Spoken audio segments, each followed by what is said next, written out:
হোটেলে বসে আছি। অর্ডার দিয়েছি এখানে ভেজ থালি, নর্মাল 80 টাকা। গুড মর্নিং ফ্রেন্ডস, আজকে আমরা বারাণসী থেকে বাড়ির দিকে ফিরছি। এই স্টার্ট দিলাম, হোটেল থেকে বেরিয়েছি। এখন আমরা গঙ্গা নদীর ওপরে। এটা হচ্ছে সেই ব্রিজ, এটা দিয়ে এদিকে হচ্ছে সেই কাশী বিশ্বনাথ মন্দির আর সমস্ত ঘাট আছে। আর এইটা হচ্ছে একটা ব্রিজ, এই ব্রিজ দিয়ে আমরা যাব টুয়ার্ডস কলকাতার দিকে। তো ব্রিজটাও বিশাল লম্বা ব্রিজ।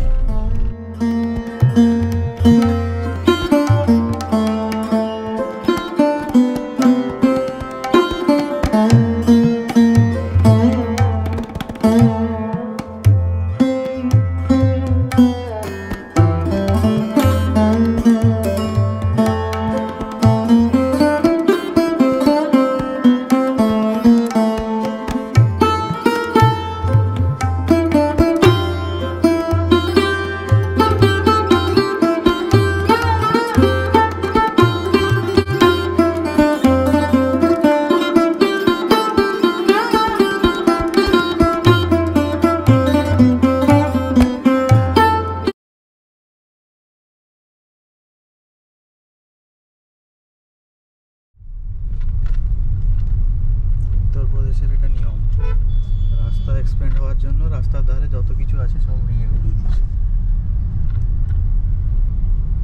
রাস্তা চওড়া হচ্ছে।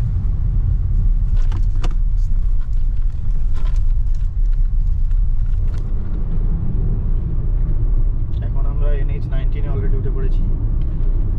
তো NH-19 এর অবস্থাটা এরকম সুন্দর। হাইওয়ের দুপাশে পুরো ফাঁকা, আর ট্রাফিক হালকা রয়েছে। এখন আমার এখান থেকে টাইম দেখাচ্ছে প্রায় 15 ঘন্টা 48 মিনিট। টোটাল ডিস্টেন্স হচ্ছে 766 কিলোমিটার। সব কিছু ঠিকঠাক থাকলে আমরা টাইমে পৌঁছে যাবো আশা করি।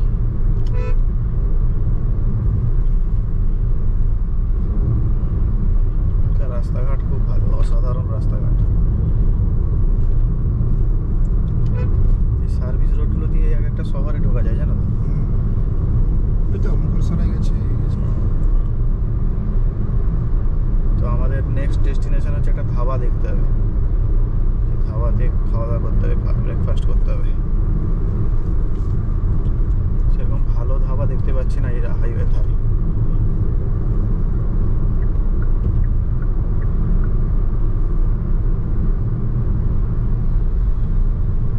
সাসারাম মোগল সরাই।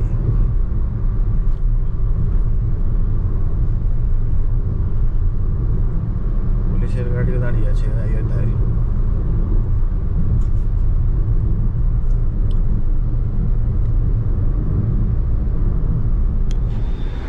যাওয়ার পথে আমরা এই যে ভাইকা ফ্যামিলি ধাবা এখানেই দাঁড়িয়েছি।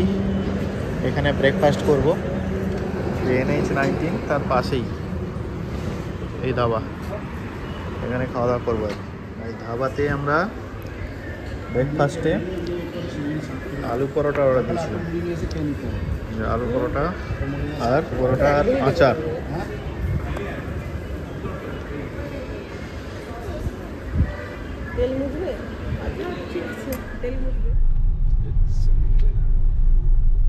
আমরা এখন সাসারামের কাছে। সাসারাম ডান দিকে, বাম দিকে সাসারামের রাস্তাটা ঢুকেছে, সাসারাম টাউনের দিকে। আর সামনে হচ্ছে বিশাল বড় পাহাড় দেখতে পাচ্ছি, বেশ বিশাল পাহাড় চারিদিকে। এদিকটা সাসারাম টাউন, বাম দিকে।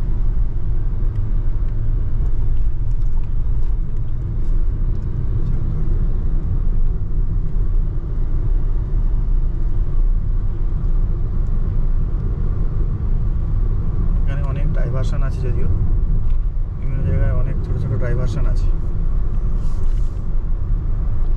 এই দিকটা হচ্ছে সাসারাম শহর।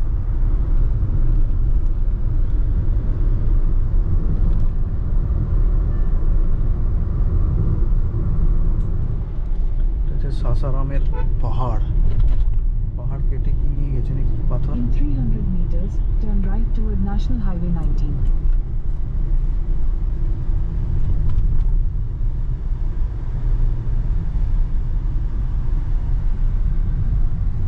রাস্তার কনস্ট্রাকশন এখনো চলছে। আজকে পাহাড় কেটেছে, রাস্তা ফাস্তা হবে বলে না পাহাড় কেটেছে। Take the next right toward National Highway 19, then turn left onto National Highway 19.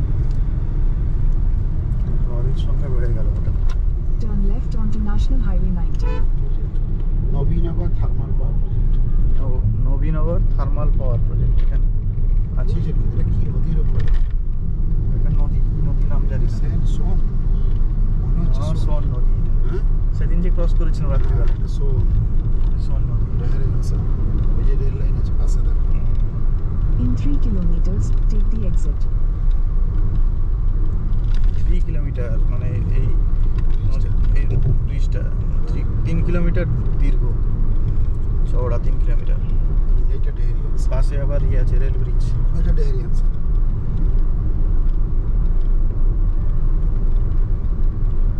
বিশাল লম্বা ব্রিজ।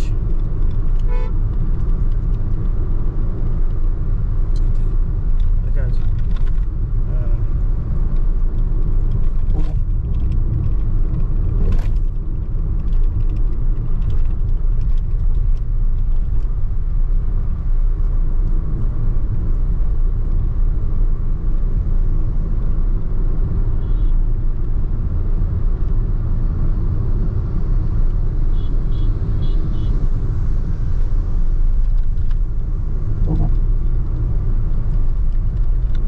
বিশাল লম্বা ব্রিজ। তো এদিকে তো জল নেই, পুরো জল নেই।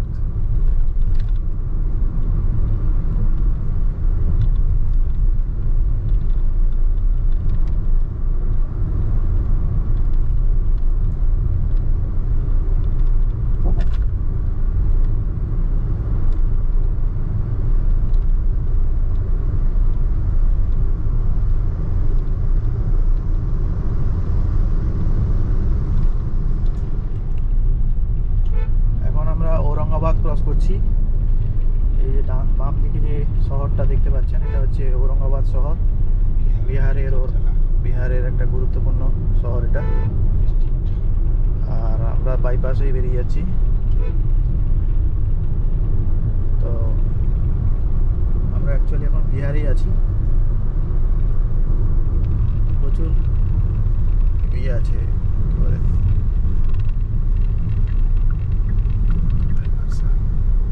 প্রচুর ডাইভারশন আছে, সেজন্য একটু সময় লাগছে। নাহলে সঙ্গে হলে অসুবিধা হতো না। এদিকে হাইওয়ের এপাশে অত বেশি ঘর বাড়ি নেই, কিন্তু বাম দিকে পুরো শহরটা আছে।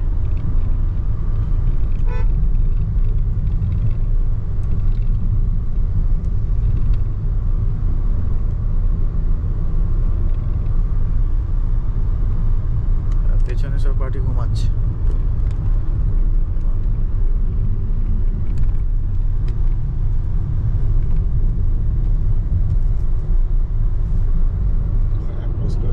ব্যাপক ফুল, চারিদিকে শুধু পলাশ লাল হয়ে আছে রাস্তার দুপাশে।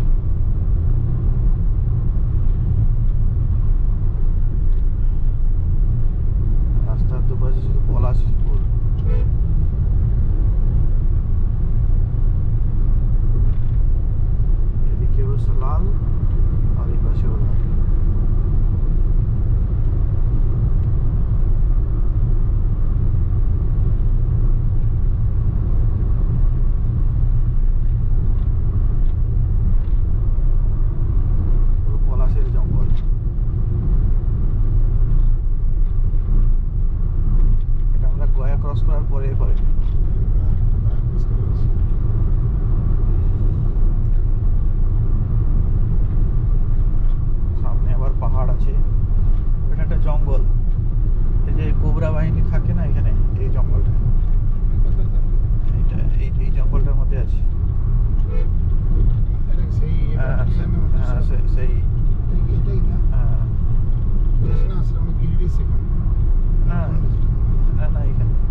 ফেরার পথে আমরা এখানে NH2 এর ধারে, NH19 এর ধারে, এটা বারহির আগে বারহি থেকে কিছুটা আগে আমরা দাঁড়িয়েছি। এখানে একটা রেস্টুরেন্ট দেখেছি, হোটেল আপ্পান যে রেস্টুরেন্ট, এখানে খাওয়া দাওয়া করবো। কারণ কদিন ধরে আমাদের ভেজই খাওয়া চলছে, তাই একটা ননভেজ হোটেল দেখে দাঁড়ালাম। তো ননভেজ হোটেলে কী পাওয়া যায় সেটা দেখা যাক। মোটামুটি গরম আছে, এখন বাজে 1:33, 1:30 বাজে।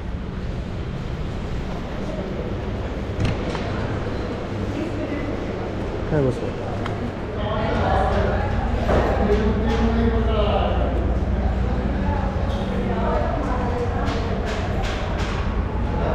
আমরা অ্যাকচুয়ালি এখন হোটেলে বসে আছি। অর্ডার দিয়েছি এখানে ভেজ থালি, নর্মাল 80 টাকা, আর চিকেন বলছে 180 টাকা, এক প্লেট 4 পিস।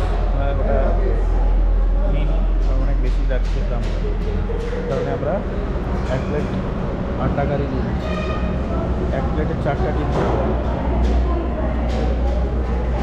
থেকে হাইওয়ে দেখা যাচ্ছে, NH এখান থেকে দেখা যাচ্ছে, গাড়ি যাচ্ছে। আর আমার মেয়ের শরীর আছে, সকাল থেকে অসুস্থ, খারাপ শরীর, তাহলে সে জন্য ছেড়ে গেছে।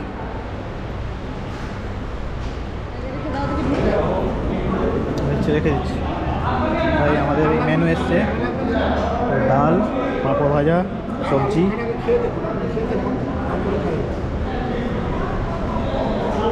ভালো ভালো, আর হচ্ছে আন্ডা কারিটা আসবে।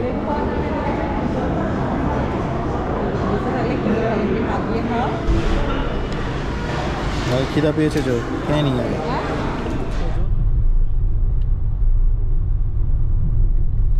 হচ্ছে হাজারিবাগ বাইপাস হয়ে আমরা যাচ্ছি। এই রাস্তাটাও খুব ভালো এবং দুপাশে শালের জঙ্গল, বিশাল এরিয়া, এটা শালের জঙ্গল।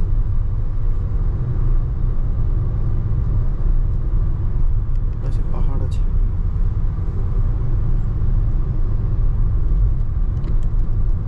এবং এই জঙ্গলে হরিণ আছে বলে তার সিগন্যাল দেখছি।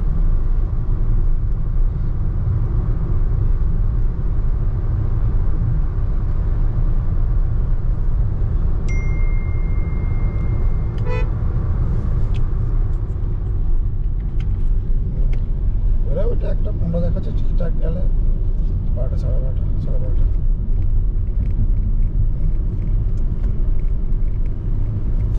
এটা পাহাড়ের ভেতর। হ্যাঁ স্যার, এটা টুয়ার্ডস রাঁচির দিকে রাস্তা। এটা বারহাই থেকে 9টা, সাড়ে 9টা, 10টা রাঁচি। রাস্তায় খাবো আরেকবার। বারহাই থেকে রাঁচির দিকে যাওয়ার পথে এরকমই একটা রাস্তা, যেটা দুপাশে পাহাড় কেটে রাস্তা তৈরি করা হয়েছে। গোপী যে রাঁচি আর 53 কিলোমিটার। গোপী খড়িকামাথানি, তারপর সেই সেতু বেরিয়ে বুড়িদির ঘরের সামনে দিয়ে।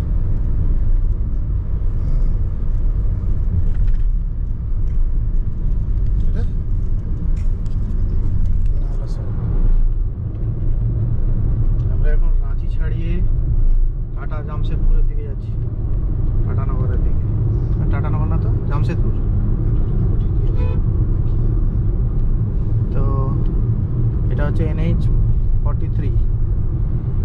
এই রাস্তাটাও খুব সুন্দর এবং সন্ধ্যা হতে যাচ্ছে প্রায়, এখন প্রায় 5:40 টাইম। তো এই রাস্তার দুপাশেও খুব সিনিক বিউটি রয়েছে। এখানে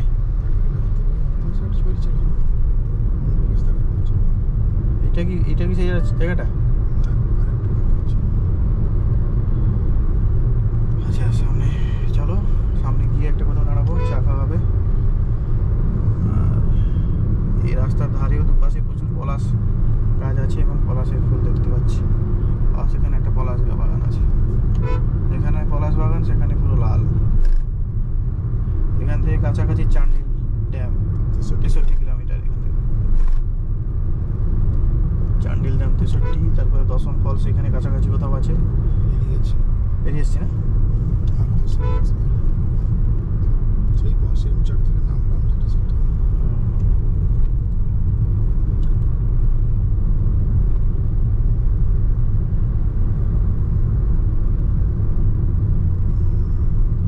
জামশেদপুর 87 কিলোমিটার এখান থেকে।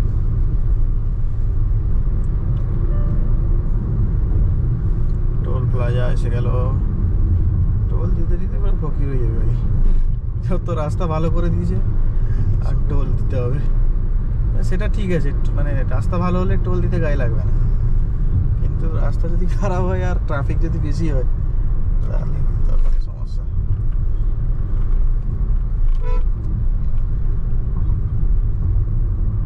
হচ্ছে কি চোট কলসা নাকি লিখে আছে, ছোট কলসা।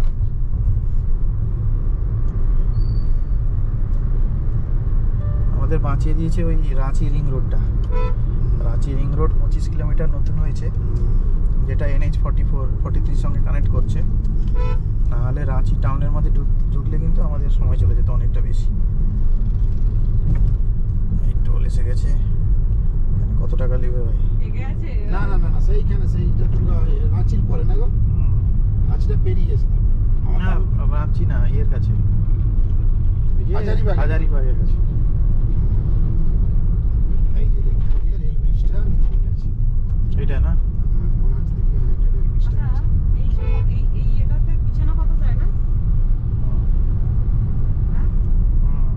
ওই তো রেল ব্রিজটা গেছে এটা দিয়ে। এখন রাত সন্ধ্যা 8টা, আমরা অলরেডি কোথায় পৌঁছে গেছি? বহরাগোড়ার কাছাকাছি, ধলমগড় ঢুকছি। ধলমগড় ঢুকছি। আরও বাকি আমার বাড়ি পর্যন্ত যে ডিস্টেন্স সেটা হচ্ছে 200 কিলোমিটার প্রায়। এস্টিমেটেড টাইম 12টা 45। তারপরে আবার খাওয়া দাওয়া আছে রাতের বেলা, তাহলে সেখানে একটু সময় লেগে যাবে। তো আমরা যে এখন প্রায় 600 কিলোমিটার এলাম, তাই তো? কোনো সেরকম কোনো টায়ার লাগেনি তো কারণ? আমার তো লাগছে না। তোমাদেরও জিজ্ঞেস করছি যে টায়ার কি লাগছে 600 কিলোমিটার চালানোর পরে? ভালো ওইদিকে প্রশ্নটা ছিল, উত্তর ভালো পাওয়া যাবে। তারা তো সারাদিন ঘুমাচ্ছে ভাই, তাদের দিন না অন্ধকার, দুপাশে দুটো সেট লাগিয়ে দিয়েছে, আরাম করে ঘুমাচ্ছে। তাদের আবার একজন নাক ডাকছে। নাক ডাকা চলছে। মানে পেছনটা দেখে মনে হচ্ছে বহরাগোড়া পৌঁছেছি। বহরাগোড়ার কাছে এখন ফেরার পথে। এখন বাজে 8:44 বাজে। তো বহরাগোড়াতে আমরা ডিনার করব। এখন বাজে ভাই 8:44, মানে এখন খাবো না, কিন্তু এখনও খিদে হয়নি আমাদের। তো রাতের দিকে খাবো, ফলে খাওয়ার এখানে পার্সেল করে নিচ্ছি, কারণ এর সামনে আর কোনো আমাদের এখান থেকে দীঘা পর্যন্ত যেতে হবে। এখনও প্রায় 170-80 কিলোমিটার বাকি, 170-80 কিলোমিটার বাকি আছে। ফলে আর কোনো খাবার হয়তো পাওয়া যাবে না, মানে হোটেল সেভাবে ভালো পাবো না। তো এখানে একটা হোটেল দেখলাম, যে হোটেলটা দ্য রয়্যাল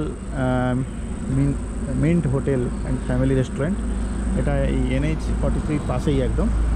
তো সে কারণে এখানে আমরা খাবারগুলো পার্সেল করে বেরিয়ে যাবো। তাহলে রাস্তায় যেখানে সুবিধা হবে, যেখানে খিদে পাবে আমরা সেখানেই খাবো আর কি। তো এটা খারাপ নয়, হোটেলটা ভালো, এবং এখানে অনেক কিছুই পাওয়া যায়, অনেক স্ন্যাক্স ইত্যাদি আছে। তার সাথে আমার গাড়িটাকে দেখুন, ব্ল্যাক বিউটি, যেমন মোটামুটি একদম কাদা হয়েছে। তো তার শুরু থেকে প্রায় 2800, এখন 1700-1800 কিলোমিটার রান হয়ে গেল। তো আবার গেলে সার্ভিসিং হয়, ফার্স্ট সার্ভিসিং শুরু করতে হবে। এখানে অনেক ফাস্টফুড আছে, এগুলো বাজি। আর এখানে মাখানা আছে, এগুলো কেমন মাখানা?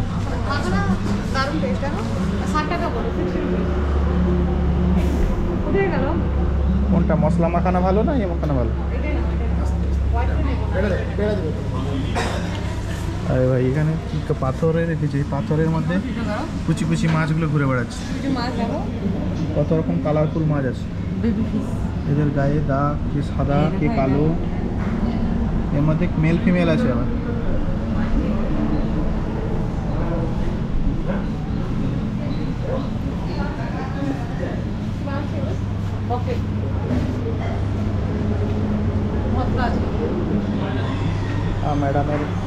ব্ল্যাক কফি আসছে, ব্ল্যাক কফি এসছে, ব্ল্যাক লোকের ব্ল্যাক কফি। আমার তো দেখে মনে হচ্ছে কফিটা ভালো হয়েছে।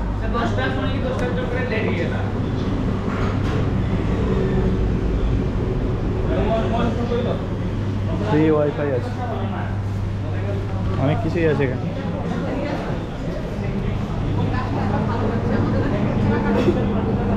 তো অন্য জাতের গাছ।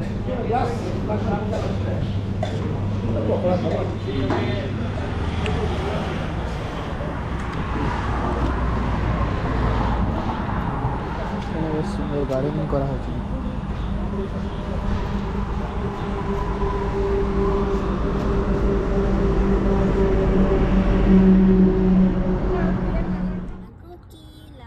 এত রাতে জনগর্জনের গর্জন বিসর্জন, এই গাড়ি ঘুরছে বেলদাতে। এখন বাজে রাত 11:45, 11:55। বেলদা ক্রসিংয়ের কাছে এই জনগর্জনের গর্জন, বাংলা বিরোধীদের বিসর্জন, এই গাড়ি দাঁড়িয়ে আছে। কী কারণে ঘুরছে জানি না। আমরা যদিও আসছি বারাণসী থেকে, রাস্তা ওইখানে গন্ডগোল হয়েছে, রেল লাইন খুঁড়ে দিয়েছে, তাই আমরা অপোজিট একটা লাইন ধরেছি।